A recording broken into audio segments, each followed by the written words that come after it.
جماعت لے کر دارالعلوم دیوبند گیا. عرب حضرات کی جماعت تھی میرے ساتھ. مفتی محمود الحسن گنگوہی رحمۃ اللہ علیہ حیات تھے صدر مفتی. ہمارے حلقے میں آئے, عربوں سے ملاقاتیں کی, پھر بات شروع کی. پہلی بات یہی کی جو میں کہہ رہا ہوں, الدین کلہ ادب. یہاں سے بات شروع ہوئی مفتی صاحب نے. دین سارا کا سارا ادب کرنے کا نام ہے. ہمارے دین میں بے ادبی کی کوئی جگہ ہی نہیں ہے. وضو استنجے کے بھی آداب ہیں, وضو استنجے کے بھی آداب ہیں ہمارے یہاں. اللہ کا ادب, اس کے رسول کا ادب, اس کی کتاب کا ادب, مجلس کا ادب, مسجد کا ادب. اس لیے مفتی صاحب نے فرمایا کہ الدین کلہ ادب. بڑی فائدے کی بات ملی. علماء کی صحبت, علماء سے فائدہ اٹھانا, ان کے علوم سے, ان کے عمل سے ایسا نفع ملتا ہے جیسا زمین کو پانی سے نفع ملتا ہے. ہاں, کیونکہ علم تو وہی بتائیں گے اور عمل بھی وہی بتائیں گے. کتاب پڑھ لو تو علم ضرور آئے گا, لیکن عمل کی جگہ خالی رہے گی. اس لیے اللہ کتاب بھی اتارتے ہیں اور رسول بھی بھیجتے ہیں, دونوں. کہ خالی کتاب ہی نہیں کہ معلومات ہو جائیں, لٹریچر ہو جائیں, ٹھیک ہے, اس کے ساتھ عمل کی شکل ہونی چاہیے. تو عمل کی شکل, اس کے لیے اللہ تعالیٰ آدمی بھیجتے ہیں اپنا رسول. وہ ہمارا ہی آدمی ہوتا ہے, بنی آدم میں سے ہے. وہ عمل کی شکل تیار کرتا ہے کہ دیکھو یہ حکم ہے, اس کا عمل یہ ہے, اس کے حکم ہے, اس کا عمل یہ ہے. ایک کتاب, ایک انسان, اس کو کہتے ہیں اتباع. وحی کا اتباع کرو. یہ کیسے؟ کہ رسول کی تابعداری سے. رسول بتائیں گے آداب کیا ہے, احکام کیا ہے, منع کیا ہے, صحیح کیا ہے. تو دین ہمارا سارا ادب کرنے کا نام ہے. اور ادب کے معنی تکلفات نہیں ہے جیسے آج کل تکلفات ہو گئے ہیں. تکلفات کا نام ادب. شکر کے بیٹھ جائیں گے, شکر کے کھڑے ہو جائیں گے. ہاں, اس کو تکلفات کہتے ہیں. ادب تو تعظیم کرنے کا نام ہے, حکم کی تعظیم. عبداللہ بن مسعود مسجد میں داخل ہو رہے تھے, دروازے پر پہنچے. حضور صلی اللہ علیہ وسلم ممبر پر تھے. ممبر سے فرمایا اجلسو, بیٹھ جائیے. دروازے پر پہنچے تھے اور بیٹھ جائیے کان میں پڑا, وہیں بیٹھ گئے. کیوں؟ کہ حکم ہو گیا بیٹھ جائیے, اب چلنے کی جگہ نہیں ہے. دروازے پر بیٹھ گئے. حکم کی تعظیم ہے یہ. حضور صلی اللہ علیہ وسلم دیکھا کہ آدمی دروازے پر بیٹھ گیا ہے میری بات سن کر, تو آپ نے بلا لیا, عبداللہ آگے آ جاؤ. تو آگے آئے. حکم کی تعظیم. اور اس سے آگے ایک دفعہ ایسے ہی ممبر پر بیٹھ کے فرمایا بیٹھ جائیے. تو عبداللہ ابن رواحہ قریب کے محلے میں تھے. قریب مسجد نبی سے محلہ تھا, قریب بنو غنم کا محلہ کہلاتا تھا. مسجد کی دیواریں چھوٹی چھوٹی تھی, آواز باہر جاتی تھی. تو انہوں نے محلے میں آواز سنی بیٹھ جائیے, وہیں بیٹھ گئے. وہیں بیٹھ گئے. کیا بات ہوئی؟ کہ حکم آیا بیٹھ جائیے. اللہ کے حکموں کی تعظیم اور تعظیم سے اس پر عمل کرنا. تو وہیں بیٹھ گئے. لوگوں نے حضور سے عرض کیا کہ عبداللہ ابن رواحہ بنو غنم میں تھے, آپ کی آواز سن کر وہیں بیٹھ گئے. آپ نے خوش ہو کر کے ان کو دعا دی کہ اللہ تعالیٰ ان کی اطاعت کی رغبت اور زیادہ کرے، بات ماننے کا اور ان کو شوق دے اللہ۔ تو یہ ہمارا کام ہے میرے دوستو، یہ کوئی رسمی چیزیں نہیں ہیں،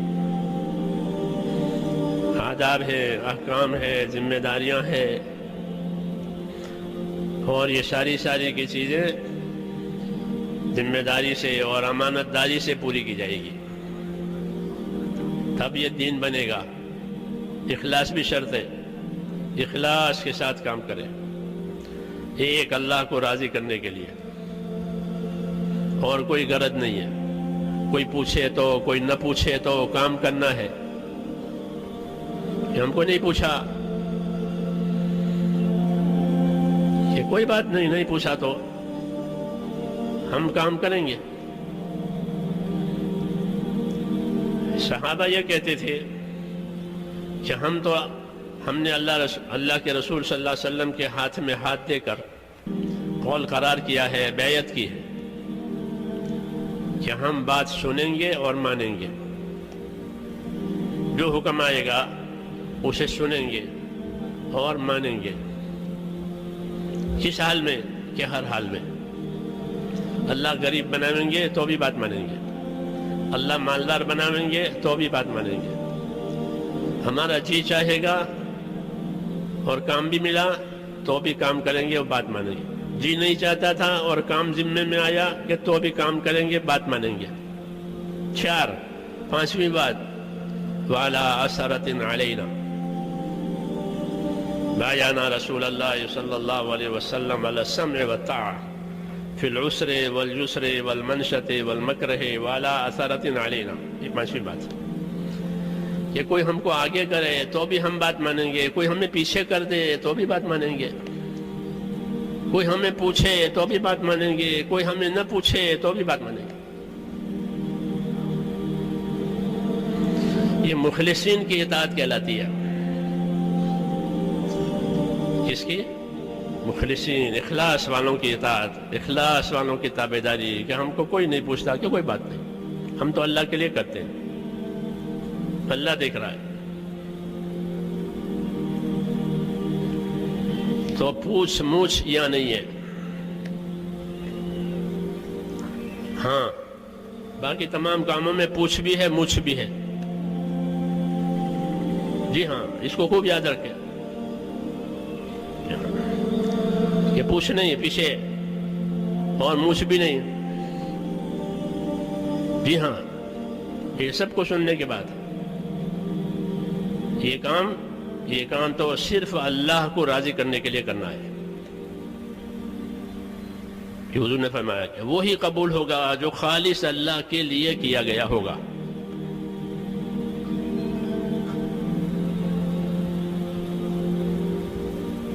اس لیے صحابہ نے کہا کہ ان 5 صورتوں میں ہم بات مان کر کے رہیں گے، بس یہ ہم کو آگے کرے تو، ہم کو پیچھے کرے تو، ہم کو دے تو نہ دے تو، کہ دوسروں کو دیا ہم کو نہیں دیا، پھر کوئی بات نہیں۔ کیوں؟ کہ ہم تو کام کریں گے۔ حضور نے انصار سے فرمایا کہ ایک دور آئے گا کہ لوگ تمہیں پیچھے کریں گے۔ انصار لوگوں کو آگے کرتے تھے، اپنی حاجت پوری نہیں کرتے تھے، لوگوں کی حاجت پوری کرتے تھے، اپنی راحت چھوڑ دیتے تھے، لوگوں کی راحت دیتے تھے۔ وَيُؤْثِرُونَ عَلَىٰ أَنفُسِهِمْ۔ لیکن فرمایا تمہارے پر ایک دور ایسا آئے گا کہ لوگ تمہیں پیچھے کر دیں گے، اپنے آپ کو آگے کریں گے، ان کی راحتوں کو آگے کریں گے، اپنی ضرورتوں کو آگے کریں گے، تمہیں پیچھے کر دیں گے۔ تو تمہیں کیا کرنا چاہیے؟ فرمایا تمہیں کچھ نہیں کرنا چاہیے، تمہیں صبر کرنا چاہیے۔ تم صبر کرنا، ایسے دور میں تم صبر کرنا کہ نصرت تم نے کی ہے، ساتھ تم نے دیا ہے، قربانیاں تم نے دی ہے، راستہ تم نے بنایا ہے، سب کو آسرا تم نے دیا ہے، اس کے باوجود لوگ تمہیں پیچھے کریں گے۔ ایسا دور آئے گا۔ یہ ہم کام کرنے والوں کی بات ہے۔ تو تم کیا کرو گے کہ ان سے لڑنا نہیں ہے، ان سے جھگڑنا نہیں ہے، ان سے شکایت نہیں کرنی ہے، بلکہ تم صبر کرنا، اور تمہارا بدلہ میں حوض کوثر پر اللہ سے قیامت میں دلوا دوں گا. یہ فرمایا کہ تمہارا بدلہ جو ہے وہ حوض کوثر پر اللہ تعالیٰ سے تم کو میں دلا دوں گا.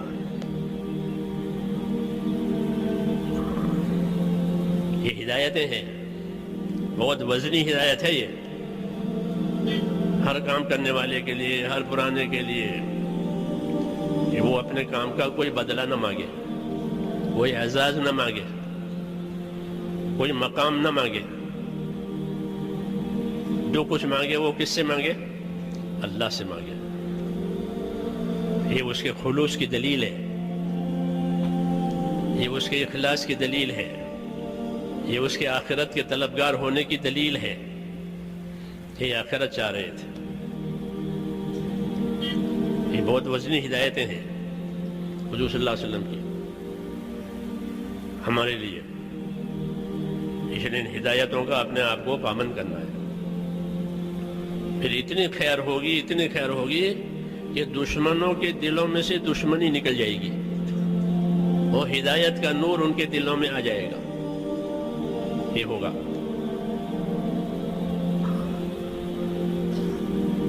کیونکہ یہ کام ہے ہی صبر آزما، صبر کرنے کا کام ہے یہ.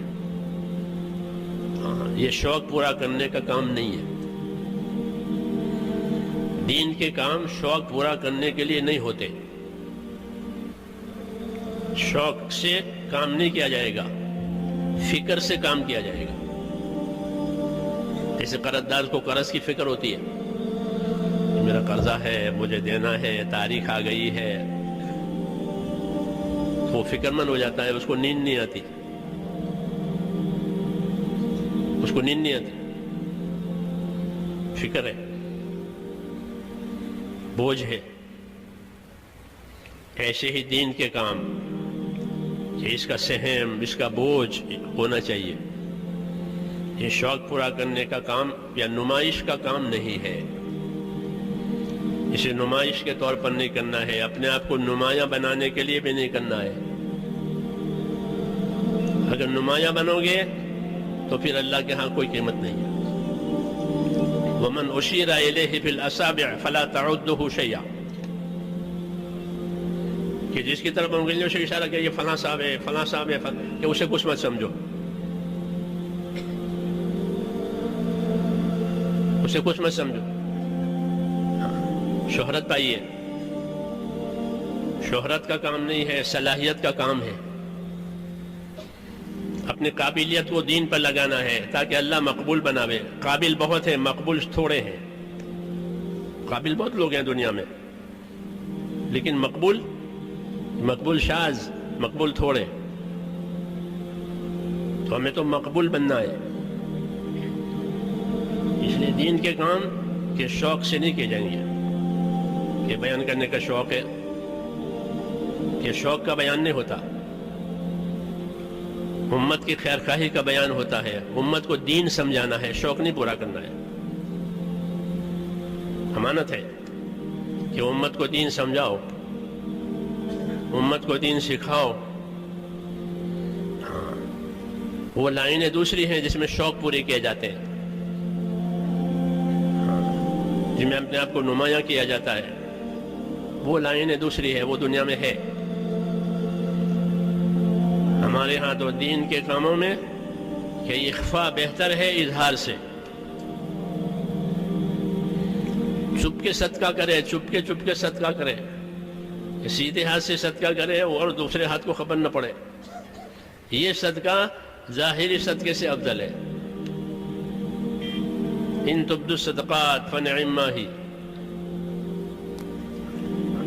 کہ اگر تم ظاہر کر کے صدقہ دے دو کہ یہ بھی ٹھیک ہے. وَإِن تُخْفُوهَا وَتُؤْتُوها الْفُقَرَاءَ فَهُوَ خَيْرٌ لَكُمْ، اگر تم اپنے صدقے کو چھپاؤ، چپکے سے فقیروں کو دے دو، یہ تمہارے لیے بہت بہتر ہے. تو ہر آدمی کا ہر عمل اس کا صدقہ ہے. جیسے مال صدقہ ہے، ایسا ہر آدمی کا نیک عمل اس کی زندگی کا صدقہ ہے. اس کا جتنا یہ اخفا کر سکتا ہے، ہاں پوشیدہ کر سکتا ہے، یہ اس کے اظہار سے بہتر ہے. اظہار تو ضرورت کے لیے کرنا پڑتا ہے. جیسے فرض نماز جماعت سے پڑھی جائے گی، فرض ہے کہ اظہار کر کے پڑھو تاکہ اور لوگ بھی پڑھیں. ورنہ کہ اپنی نیکیوں کو ایسے چھپاؤ جیسے اپنے گناہوں کو چھپاتے